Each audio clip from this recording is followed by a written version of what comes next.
Merci de votre fidélité au programme de Gangan TV. C'est un plaisir pour moi de vous retrouver dans ce deuxième numéro au titre de ma reprise, évidemment, dans cette émission Café Débat. Vous le savez, ici, nous donnons la parole à ceux qui veulent la prendre en vue d'impacter l'opinion. Aujourd'hui, et pour ce numéro, nous parlerons d'économie et plus spécifiquement de FMI, le Fonds monétaire international, puisque nous avons l'habitude justement d'entendre parler des revues entre le Fonds et le gouvernement guinéen, des visites interminables dans nos murs, évidemment, et le FMI qui, à un moment donné, a été cité comme pour avoir donné une instruction au gouvernement guinéen pour des rigueurs budgétaires amenant à l'augmentation du prix des carburants. Vrai ou faux? Quelles ont été les recommandations du FMI dans ce sens-là? Nous avons essayé d'inviter sur ce plateau, évidemment, pour en parler, M. José Souleymane. Il est le représentant pays du Fonds monétaire international en Guinée. Monsieur Souleymane, bienvenue sur ce plateau de cette émission Café Débat. Bonjour, merci pour m'inviter. Merci surtout de votre disponibilité. Alors, je le disais à l'introduction tout à l'heure, le FMI, on entend parler un peu tout le temps quand on regarde les éditions d'information, quand le gouvernement s'exprime sur les questions de développement économique, la bonne dame à l'intérieur du pays là-bas, quoi qu'elle soit illettrée, mais elle entend toujours parler de cette institution. Et en fin de compte, est-ce qu'on peut savoir qu'est-ce que c'est que le FMI d'entrée de jeu, en termes de brève présentation de votre institution et de ses principales missions un peu partout dans le monde? Merci pour me donner cette opportunité d'expliquer un peu le rôle du FMI et ses activités dans un pays comme la Guinée. Bon, nous devons regarder le fonds comme une plateforme où les pays qui sont membres, à ce moment il y a 189 membres, pays membres du FMI. L'idée c'est le problème de la coopération internationale, du point de vue économique, le problème de commerce international, la stabilité des taux d'échange dans les pays qui sont membres, et bien sûr le FMI aussi c'est une institution financière et il y a des financements que les pays membres peuvent demander en cas de besoin. Je vais présenter ça d'une autre façon. Je peux dire qu'il y a l'activité de faire la surveillance de l'économie mondiale. Tous les membres qui sont au FMI sont sujets à cette surveillance qui est liée aux articles de création de fonds monétaires. Ça veut dire qu'il faut analyser les politiques courantes et futures de chaque pays et présenter ça dans le conseil d'administration du fonds monétaire. Il y a aussi la partie d'assistance technique. Ça veut dire si un pays veut faire un travail spécifique et il n'y a pas d'expertise dans le pays membre peut demander une équipe de fonds monétaires pour venir au pays pour aider à désigner cette politique. Il y a aussi la formation, parce qu'il y a un institut de formation qui peut aider les pays membres des institutions d'administration publique à participer dans les différents cours qui sont offerts pendant toute l'année dans l'institut de FMI, à Washington et dans quelques régions. Et finalement, c'est le financement. Il y a de différents instruments de financement. Par exemple, la Guinée, il y a la facilité élargie de crédit, qui est un instrument de financement que le pays a demandé, et c'est un programme de 3 ans. Ça donne une idée un peu ce que le fonds a fait. Alors, vous avez parlé d'une institution internationale qui a en son sein 189 pays. Je vois par exemple à l'image de cela l'ONU par exemple. Donc, mais quand vous parlez de contrôle économique mondial, quel genre de contrôle vous effectuez sur l'économie mondiale, sur l'économie de ces différents pays? C'est un contrôle obligatoire, c'est un contrôle avec un regard de policier par exemple, ou comment ça se passe le mécanisme de contrôle mondial? Je dis, c'est une plateforme de pays qui sont membres. L'idée c'est quoi? L'adhésion est volontaire? Oui, chaque pays décide d'être membre du FMI. Oui. Généralement, la règle, ça doit être un membre du système des Nations Unies, et après, il va faire son application pour être membre du FMI. Et après, il y a les règles de comment faire ça, parce que le pays doit faire une contribution, un abonnement, comme une quote-part, pour être membre de l'institution. Et par exemple, je vais donner le cas de la Guinée. La Guinée est membre du FMI depuis 1963. Depuis 1963, la Guinée est membre du FMI. Et à ce moment, avec sa quote-part qu'elle paye, qu'elle a payée depuis 1963. Bien sûr que les cotes sont ajustées périodiquement à cause de l'évolution de l'économie mondiale. Mais à ce moment, le quote-part de la Guinée, nous utilisons la taux d'échange, c'est environ 300 millions de dollars. 300 millions de dollars. C'est la contribution de la Guinée au fond, disons, au capital du FMI. À date. Est-ce que c'est une quote-part insignifiante par rapport à d'autres pays, ou est-ce que c'est une quote-part assez importante? 300 millions de dollars, c'est quand même... Oui, mais il faut voir qu'il y a différents pays avec différentes tailles. D'accord. Si je vais donner l'exemple, par exemple, la quote-part des États-Unis est un peu plus que 16% du total de pouvoir de vote de l'institution. Oui. La quote-part de la Guinée, c'est 0,07% du PIB. Ah là, je vais prendre un exemple, un pays comme la Côte d'Ivoire, par exemple, en comparaison, ou bien le Rwanda. Plus ou moins à ce niveau. Les 0,0 quelque chose. Les pays africains. Oui, si je vais donner l'exemple, la Guinée, il y a deux directeurs, administrateurs au conseil d'administration du Fonds monétaire. Il y a 24 directeurs administrateurs, dont 2 sont africains. La Guinée, c'est dans le groupe où la majorité des pays sont francophones, 23 pays. Le total de quota, c'est pas plus que c'est environ 1%, si je vais être clair, c'est 1,61%. D'accord. À ce moment. Donc la Guinée, dans le groupe des pays... Les 23 pays africains, le total ensemble, c'est 1,61%. De leur quote-part. Oui. D'accord, je comprends tout.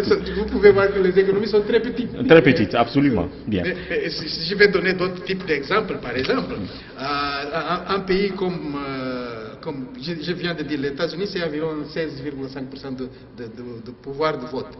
Si je vais donner l'exemple de la Chine à ce moment, c'est 6% de vote. Si je vais donner l'exemple de Brésil, par exemple, c'est 2,2% de PIB. Okay. C'est un peu plus élevé que les autres. Parce que la taille de l'économie.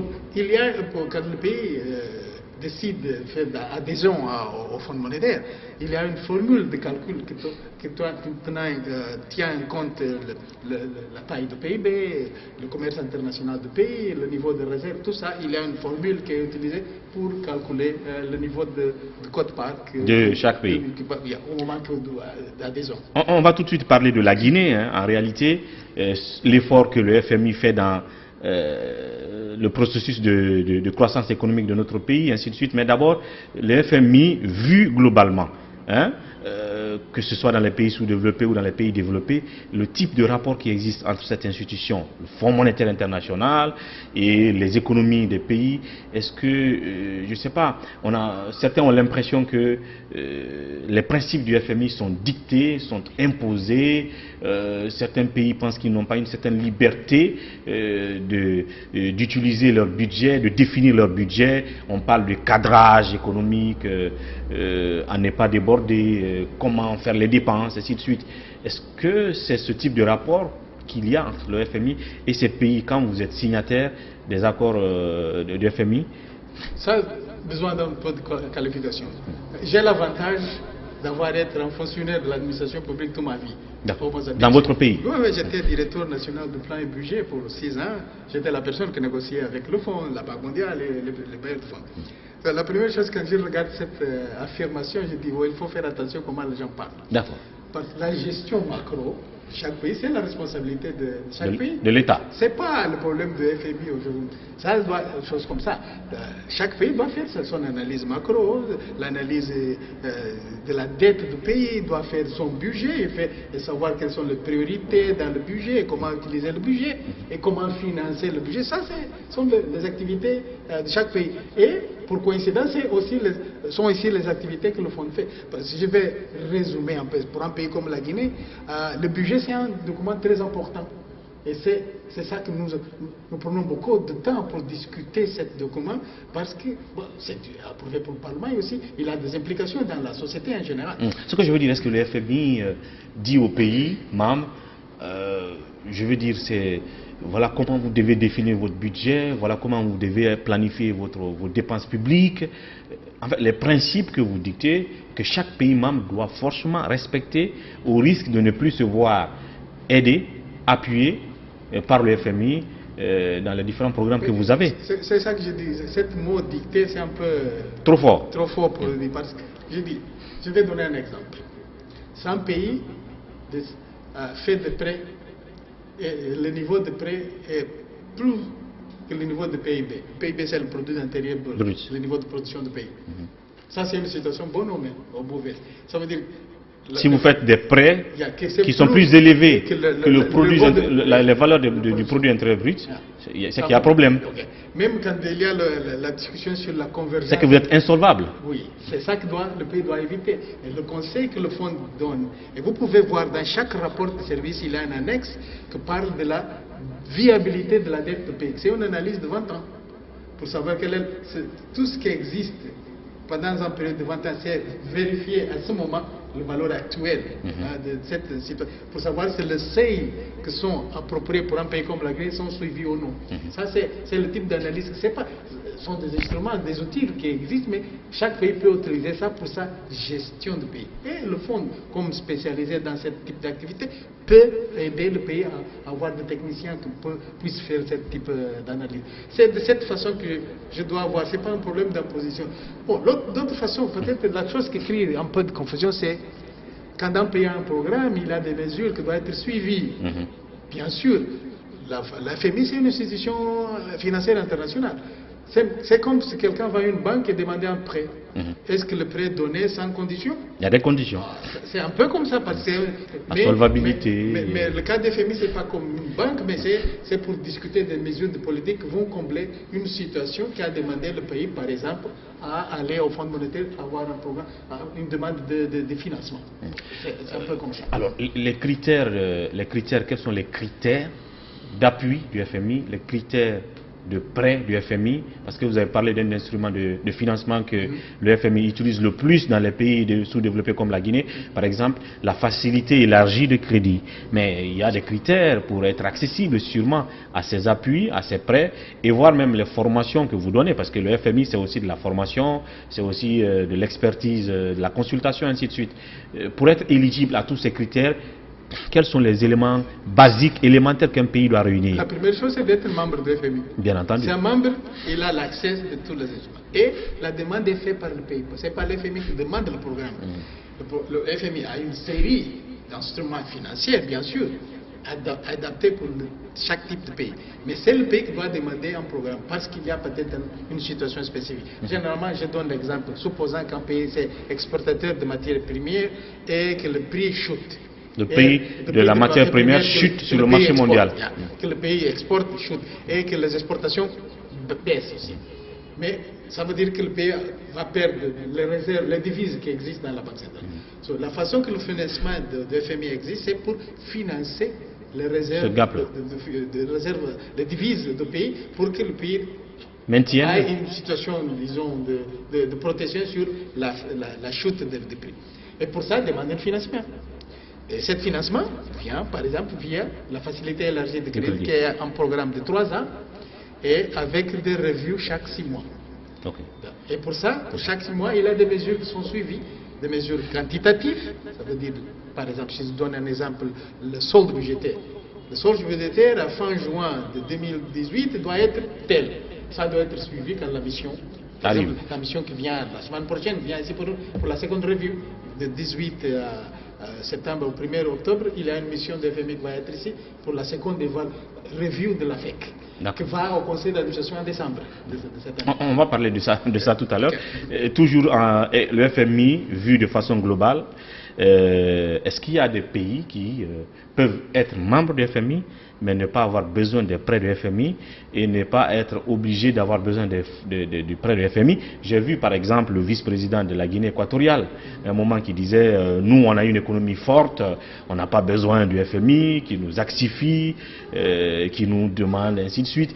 Il y a le Nigeria, je crois, qui à un moment donné peut-être n'était pas trop dans le besoin de l'aide du FMI et d'autres pays. Est-ce que ça arrive comme ça? Ça c'est normal.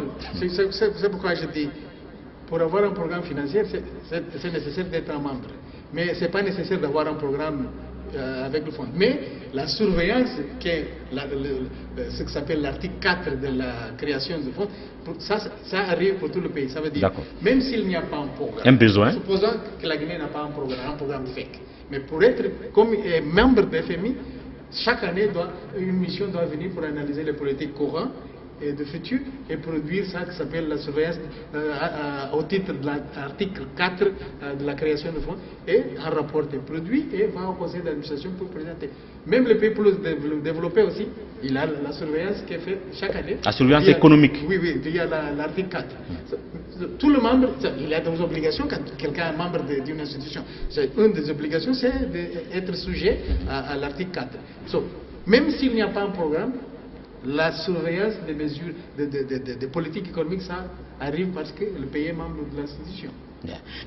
Quelle est, je veux dire, l'analyse que le FMI a pu faire d'une situation comme celle qui s'est passée au Zimbabwe, où l'inflation était finalement inqualifiable parce qu'elle avait dépassé tous les degrés, au point que le vieux président avait finalement recouru à la monnaie chinoise, je crois. Au dollar aussi. Dollar à un moment donné, après chinoise, je crois, pour les échanges. Quelle est l'analyse que le FMI a fait d'une telle situation? Est-ce que vous avez été sollicité ou pas? Comme je dis, même pendant cette période, il avait un représentant résident du FMI au Zimbabwe. Ça veut dire que la discussion était permanente, il y avait un représentant, mais il n'avait pas un programme parce que la situation, quand il y a une situation d'instabilité, choses comme ça, le programme est un peu difficile d'être suivi parce que l'économie n'est pas normale. Ouais. Mais la discussion au titre d'article 4 continue, existe. Et même, il y a des programmes spécifiques dans cette situation. C'est un programme de surveillance par le service de FMI. Ce n'est pas un programme avec l'argent, mais c'est avec un format d'une FEC, mais sans argent, mais pour donner le pays la possibilité de commencer à faire des réformes, à s'ajuster pour faire une bonne gestion du pays, et après il peut avoir un programme normal. Aussi, dans cette situation, il a des instruments spécifiques pour le pays. Alors, justement, il y a un terme que je capte tout de suite dans votre intervention là, ajuster. Donc, ajustement. Je pense que c'est un mot qui n'est pas étranger à l'économie guinéenne. À un moment, il doit y avoir peut-être 30 ans maintenant où on parlait d'ajustement structurel en Guinée. Est-ce que les programmes du FMI ou les mesures du FMI ou les injonctions du FMI peuvent être souvent des problèmes pour l'économie d'un pays, pour l'emploi d'un pays? Et quand on a parlé d'ajustement structurel en Guinée dans les années 86, je crois, certains se sont vus au chômage, certains se sont vus, je ne sais pas, dépouillés de leurs biens, un truc comme ça. Est-ce que ça arrive comme ça, pour terminer cette première partie? Il faut faire attention sur ça. L'FMI des années 80 peut-être changé un peu à cause de l'expérience aussi. Parce que je ne sais pas si vous savez que dans l'FMI existe une entité indépendante qui fait l'analyse des politiques internes de l'institution. Pour évaluer si l'institution fait du travail. Mais l'idée toujours ici, c'est un processus de négociation s'il y a un programme. S'il n'y a pas un programme, c'est un problème de discussion de politique. Et cette discussion de politique, c'est toujours là. C'est pourquoi j'ai utilisé le mot ajustement, mais peut-être ici, c'est de dire discussion de politique économique, c'est meilleur, l'expression que je dois utiliser pour montrer que le pays membre doit faire une discussion de politique existante. S'il y a un programme type FEC, il y a aussi des mesures spécifiques qui doivent être suivies. Et ça, le but, c'est exactement pour améliorer la croissance, améliorer la qualité, disons, des institutions domestiques et avancer dans un processus de réforme pour le développement. Ça, c'est l'objectif principal des relations entre le fonds et son pays membre. Voilà, Monsieur José Souleymane, vous êtes donc le représentant pays du FMI en Guinée, le Fonds monétaire international. Dans la deuxième partie de l'émission, tout de suite, on va parler maintenant du cas guinéen, de le rôle que vous jouez dans l'effort de parfaire l'économie guinéenne, d'imprimer une certaine rigueur budgétaire et tout au gouvernement guinéen. Mais pour terminer cette première partie en 30 secondes, est-ce que le FMI, à travers son programme, un exemple, par exemple, de modèle qui, avec le FMI, a réussi peut-être à sortir des situations de crise, à aller vers une croissance assez considérable aujourd'hui, en Afrique par exemple? la majorité des pays à ce moment, par exemple, nous pouvons voir qu'il y a une croissance relativement élevée en comparaison avec les autres pays, dans le pays de la région africaine. Mais le problème, c'est que quelquefois, à cause des effets des prix des matières premières et manque de diversification des économies, quand il y a, par exemple, depuis 2015, il y a une chute, il peut y avoir des moments de chute. Commence à récupérer un peu dans la région subsaharienne, mais encore le problème de diversification des économies continue à être un problème. Un problème. Ça veut dire que les priorités de chaque pays, ce n'est pas le Fonds monétaire qui doit définir. D'accord. C'est le pays qui doit définir leur politique. Et bien sûr utiliser l'expertise. Toujours quand je dis il faut utiliser les connaissances qui existent dans une institution comme le FMI qui existe depuis plus de 70 ans. Il a l'expérience de 189 pays. Donc, chaque membre a la possibilité d'avoir l'expérience des autres et apprendre un peu. Ça c'est l'avantage qu'une institution comme le Fonds existe. Mais, comme je dis toujours, les priorités, la définition de politique interne, c'est la responsabilité de chaque gouvernement, mais peut utiliser les institutions internationales pour les aider. C'est de cette façon que nous devons regarder cet enjeu. Voilà, le FMI donc vu de façon globale, et tout de suite dans la deuxième partie, on va parler plus précisément de la Guinée, d'autres sujets qui ont fait l'actualité et qui à un moment donné ont peut-être eu concerné le FMI et tout. Dans la deuxième partie de cette émission, nous vous retrouvons pour continuer notre débat.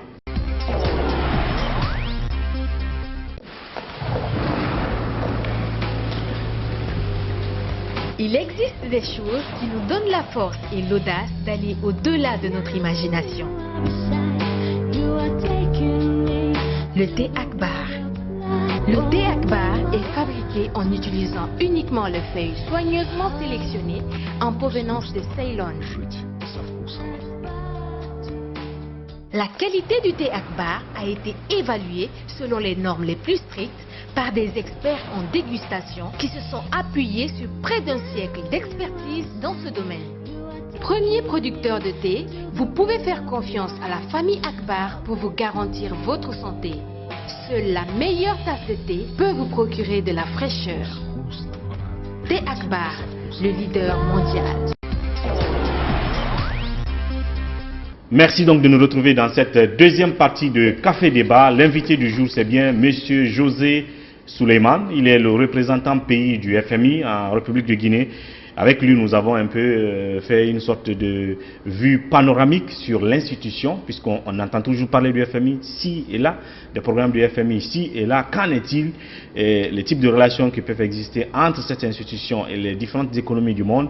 Vous venez d'en savoir un peu plus avec notre invité. Et maintenant, on va parler de la Guinée, de la présence de cette institution dans notre pays, ce que l'institution fait dans notre économie. Et oui, et c'est ce que j'ai dit tout à l'heure, on entend toujours parler de la mission du FMI dans nos murs, de revues. D'ailleurs, le président de la République, chaque fois, parle de revues. Et quand ça arrive, on nous demande de serrer les ceintures. On est en revue avec le FMI, alors il faut serrer les ceintures pour qu'on finisse avec les programmes des partenaires. Oui, c'est quoi ces programmes de revue qui demandent tout le temps que nous, on serre la ceinture pendant que vous allez finir avec le gouvernement? Bon, les revues, c'est quoi les revues? C'est pour ça. Nous avons parlé de la surveillance en général. Tous les membres sont sujets à ça, ça c'est clair. Parce que ces membres, il y a le devoir, il faut discuter quelles sont les mesures de politique économique qui sont prises dans le pays. Et ça doit être suivi dans tous les pays. Partie d'être membre de cette plateforme internationale. Bon, après, il y a le cas, comme par exemple la Guinée qui a demandé un programme financier, qui est la facilité élargie de crédit, qui était approuvé par le conseil d'administration en décembre passé, et c'est pour une période de 3 ans. D'accord. Et dans ce contexte, quand un pays a un programme facilité élargie de crédit, il y a des revues chaque 6 mois. Je vais donner l'exemple concret ici. Le conseil d'administration a approuvé la FEC en décembre passé. Et une mission était ici en avril pour préparer la documentation pour aller au conseil d'administration le 25 juin, qui était le jour que le conseil d'administration du Fonds monétaire a évalué la première revue de la FEC. Qui était passée. Maintenant, par exemple, il y a une mission qui vient la semaine prochaine. La semaine prochaine, à Conakry. À partir du 18 septembre jusqu'à le 1er octobre, c'est la préparation de la seconde review de la FEC qui ira au conseil d'administration en décembre de cette année. Vous avez vu, le programme était approuvé en décembre, juin 25 était au conseil d'administration pour la première review, et en décembre va au conseil d'administration pour la troisième review. Deuxième review. Okay. Mais pour ça, il faut préparer la mission. C'est pourquoi une mission vient pour 2 semaines. Si je devais donner l'exemple antérieur, la mission était ici en avril. Qu'est-ce que fait la mission? Au moment que le document était approuvé en décembre, il y a quelques mesures qui étaient accordées, comme par exemple mesures quantitatives. Ça veut dire, par exemple, la quantité de réserves internationales à la Banque centrale. Il y a un montant en dollars qui est défini, qui doit exister à fin décembre. Parce que la mission qui était ici en avril était pour évaluer les indicateurs de fin décembre de l'année passée, pour aller au conseil d'administration juin qui était. Par exemple, ça c'est un exemple. L'autre était par exemple d'avoir un solde budgétaire positif de 600 milliards. Je donne ça a été le programme. D'accord. Okay? Il faut évaluer si cette mesure était faite ou non. Ça c'est exemple de mesures concrètes. Et aussi il y a des mesures spécifiques de réforme, qui sont les repères structurels dans le langage économique du fonds. Les repères structurels sont des mesures de politique qui sont faites dans l'administration publique pour améliorer, par exemple, la réforme. Vous savez, ce que d'autres appellent peut-être les agrégats économiques, ou bien c'est pas ça? Ça sont des activités au niveau d'institutions gouvernementales. Je vais donner un exemple concret pour être clair. L'année passée, le cours de commerce était approuvé par le Parlement, non? Mais devrait être installé. C'est une mesure pour améliorer le climat des affaires, c'est d'installer le cours de commerce à Conakry. Ça, par exemple, c'est une mesure de l'administration qui doit être faite jusqu'à octobre de cette année. D'accord. Ça c'est un exemple. Notre exemple, par exemple, c'est d'introduire un système informatique pour la collecte d'impôts. Je donne un exemple. Ça, ce sont des repères aux mesures spécifiques qui sont... La performance. Bien sûr que la liste, ce n'est pas une liste exhaustive, c'est une liste réduite pour que puisse être possible de le suivre. Il y a les dates, tout ça. Ça, c'est un peu comme le programme. La review, c'est un peu pour vérifier l'exécution, l'achèvement des mesures quantitatives et aussi de cette activité dans l'administration publique qui vont aider à améliorer, par exemple, le fonctionnement de l'administration publique. Alors, vous avez parlé des missions, des revues, l'objet de ces revues. Je me rappelle que dans un passé récent, je ne sais pas si c'était seulement les rapports du FMI seulement ou du FMI et la Banque mondiale qui disaient au gouvernement, à nos gestionnaires d'utiliser rationnellement les revenus de l'État.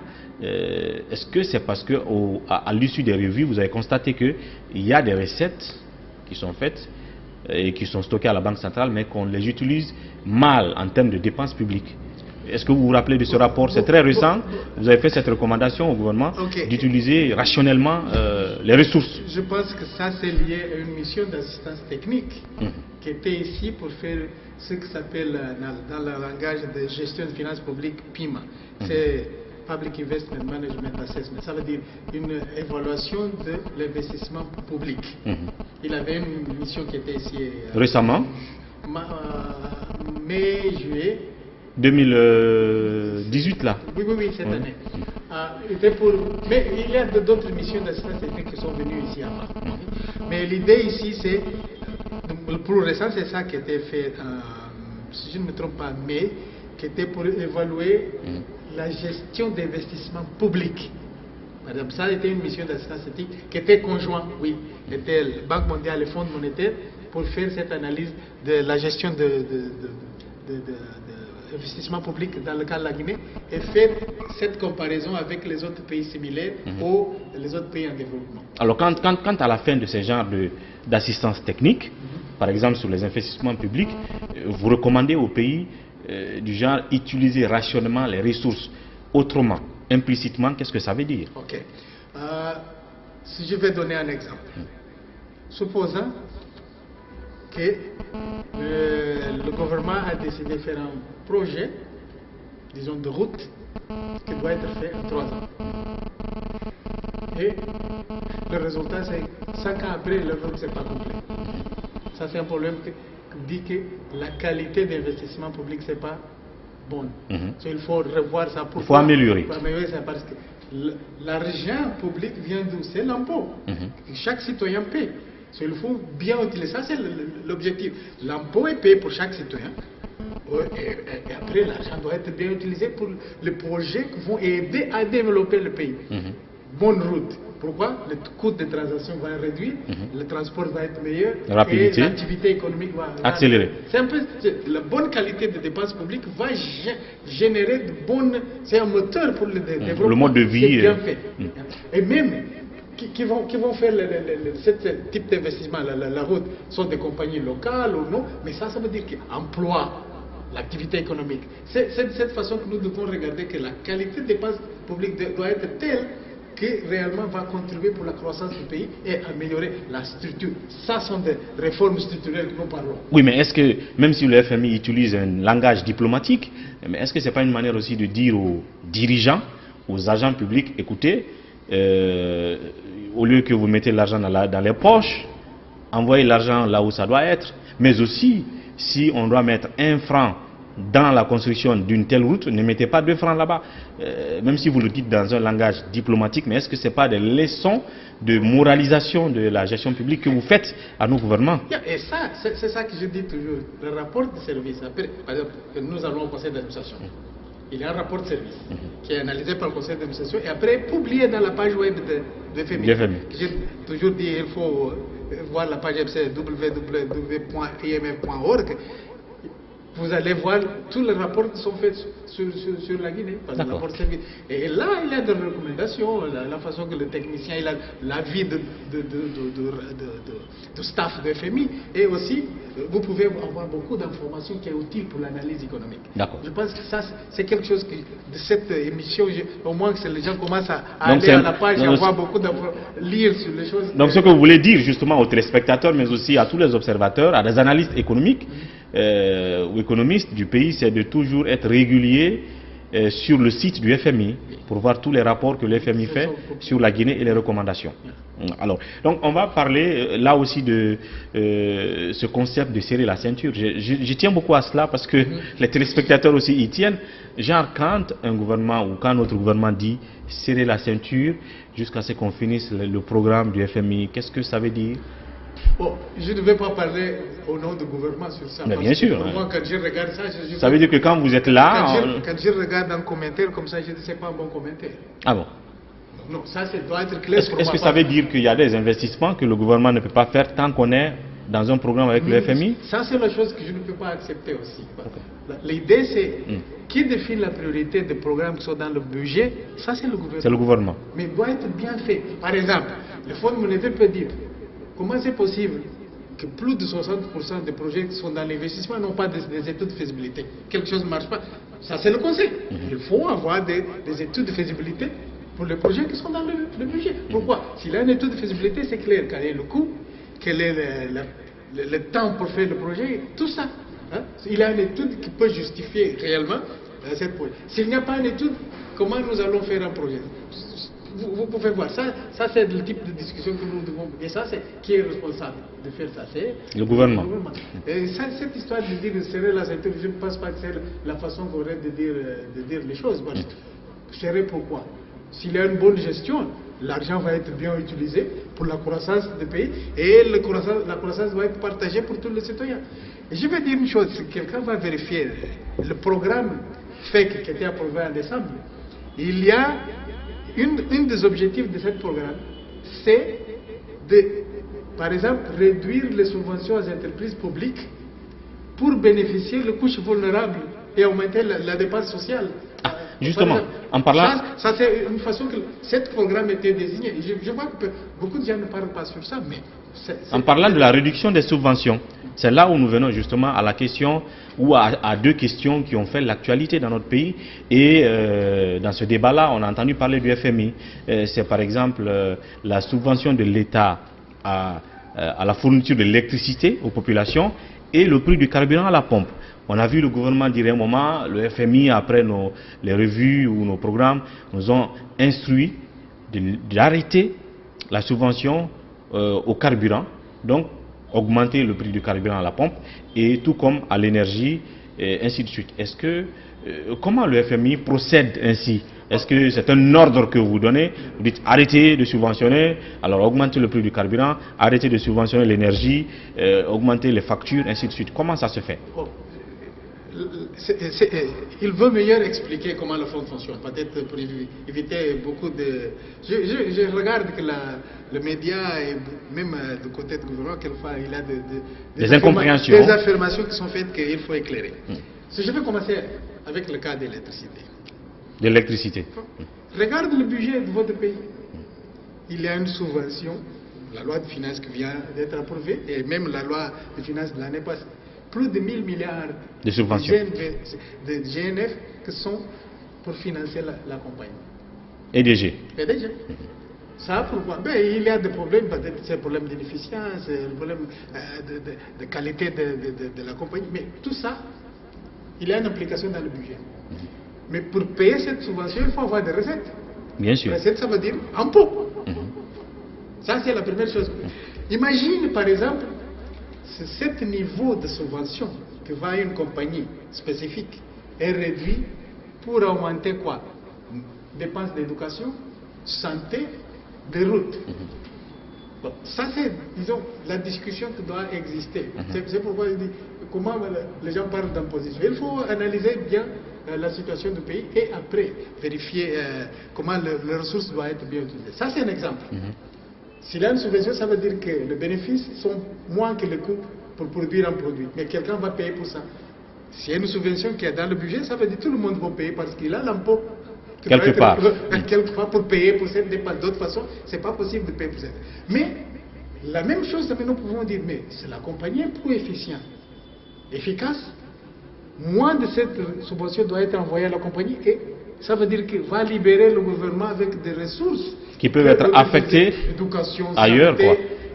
C'est ça la discussion qu'il doit avoir et c'est un peu la discussion que nous avons dans le contexte de discuter. En fait, c'est des conseils que vous avez donnés. C'est ce type de conseils pour dire quel est le choix qui doit être fait de façon à améliorer la qualité de distribution de l'électricité, de production d'électricité et en même temps avoir de bonnes qualités de dépenses qu'on peut utiliser avec les ressources qui existent. Ça, c'est une chose. L'autre chose, par exemple, si nous parlons du problème des produits pétroliers.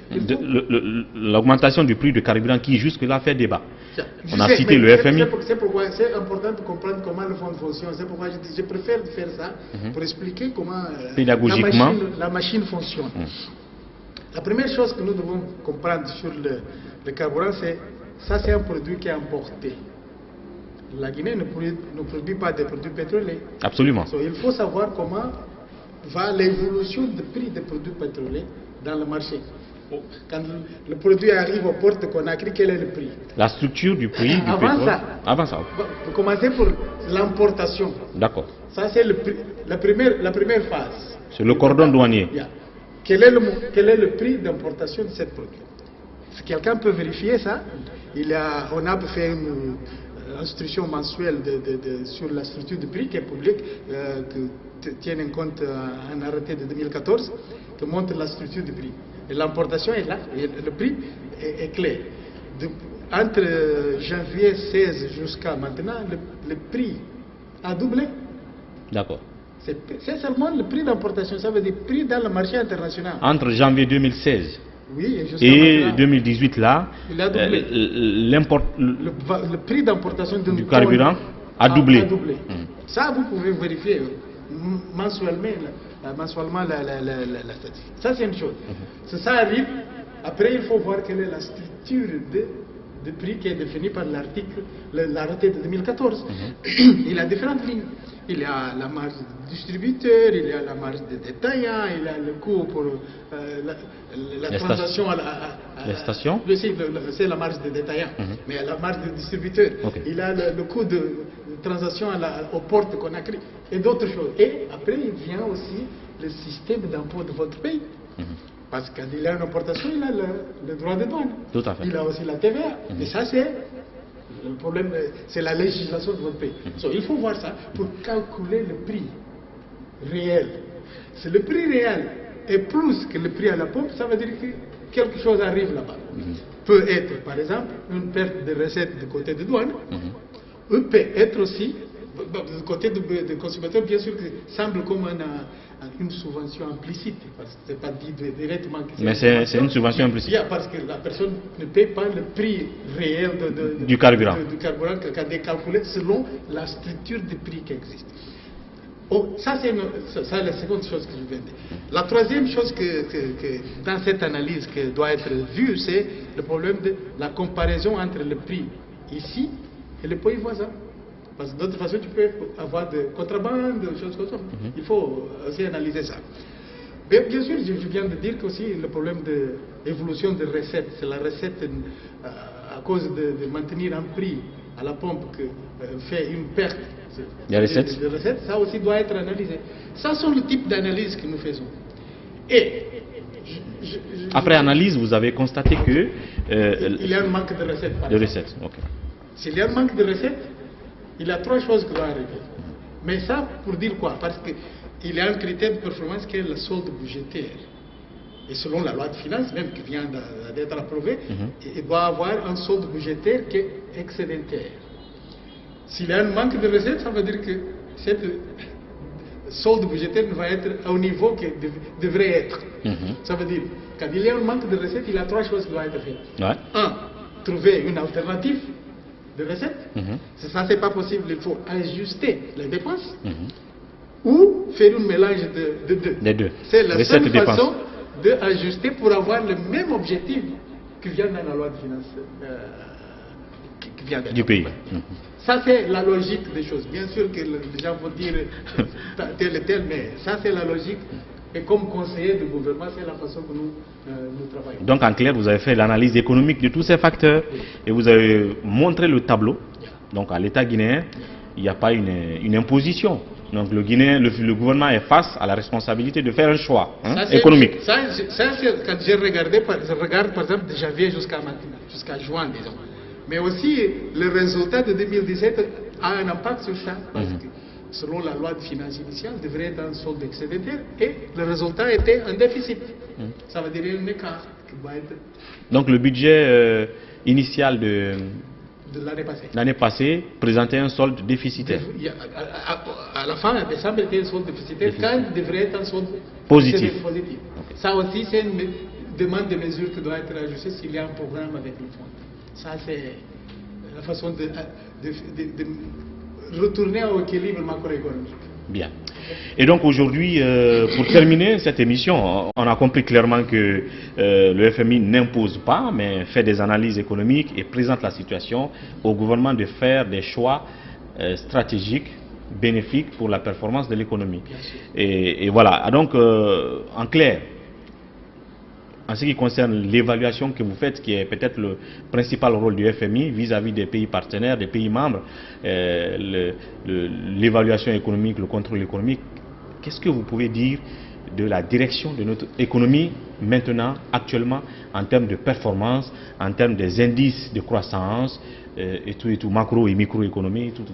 En quelques mots. Ça, si je vais être bref, le fait qu'il existe un nouveau programme FEC qui était approuvé en décembre, que la première revue était déjà faite en juin, et que la mission pour la seconde revue vient pour préparer le conseil d'administration de décembre, ça c'est déjà un bon signal que le programme fonctionne normalement. Pour l'économie guinéenne. Parce que c'est là, généralement, les revues chaque 6 mois, normalement, comme était programmé, ça c'est un bon signal. D'autre façon, les revues peuvent être reportées Mais ça, c'est pas reporté encore. Ça, c'est... De toute façon, vous pouvez voir aussi que selon les statistiques qui sont publiées par l'Institut statistique, il y a une croissance très élevée en 2016, environ 10%. Et l'estimation pour cette année aussi, c'est près de 8%.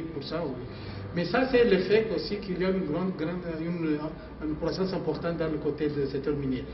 Mais pour nous, vous pouvez voir dans notre rapport de service, ça aussi c'est un sujet de préoccupation, c'est un souci. Pourquoi? Et défi en même temps. Parce que c'est nécessaire de diversifier l'économie et que la croissance doit être partagée, que la plupart de la population bénéficie de ça. À ce moment, il y a des problèmes. La croissance commence à être concentrée dans les endroits miniers et ça bénéficie la totalité de la population. Mais ça sont des mesures de priorité que le gouvernement doit pouvoir prendre pour diversifier l'économie. Au lieu que la croissance soit tirée par le secteur minier, que ce soit dans l'agriculture aussi et les autres secteurs. Alors, qu'est-ce que j'ai voulu dire? Pour terminer, la facilité élargie de crédit, en tenant compte de la quote-part de la Guinée dans le budget du FMI, comme vous le disiez, ça s'élève à combien de millions de dollars chaque fois? Ok. Le programme qui a été approuvé en décembre, le total pour 3 ans, c'est 170 millions de dollars. Ça veut dire que chaque 6 mois, il y a un décaissement de 24 millions qui est fait. Pendant un période de 3 ans. Chaque 6 mois, 24 millions. Au moment d'approbation, c'était 24, et chaque 6 mois, 24, jusqu'à le montant de 170 millions de dollars pour une période de 3 ans. Et la Guinée a déjà bénéficié d'une première FEC. Ok, bon, sur la FEC, je dis que la Guinée est membre de FMI depuis 1963. Ah oui. Ah. Il avait plusieurs autres. Avant ce qui est en cours, il avait 10. 10, ouais. Mais le dernier, c'est la première fois que la Guinée était capable d'achever un programme. Le programme. Oui. C'était le 10e. Ah oui. Et c'est le 10e qu'on a réussi à terminer en 2016. À terminer très bien. On a commencé en 2012 jusqu'à 2016. Ça a été la première fois qu'un programme complet a commencé et terminé. Avant, à cause de l'instabilité sociale, politique, on ne terminait pas. La seconde revue du programme avait un problème. Ouais. Et c'est pour cela que le gouvernement dansait à un moment donné pour dire oui, on a réussi le programme. C'est un bon effort. Bien. Alors ce n'est qu'un début, Monsieur José. Merci pour toute cette pédagogie, on va dire, d'explication et cette disponibilité. Merci beaucoup pour la disponibilité. Merci aussi. Et je dois toujours faire un peu de publicité. Il faut utiliser la page web du FMI, comme je dis, www.imf.org. Vous avez beaucoup d'informations là-bas qui doivent être utilisées pour votre bénéfice et de connaissances économiques. Et bien sûr, la Guinée membre du FMI bénéficie de tous les outils qui existent dans l'institution. Pourquoi pas. Une fois encore, merci beaucoup. À très bientôt. Merci. À vous, merci de votre attention. Ce fut un plaisir, mesdames et messieurs. On se retrouve demain pour un autre numéro de Café Débat avec un autre invité sans doute. Prenez soin de vous.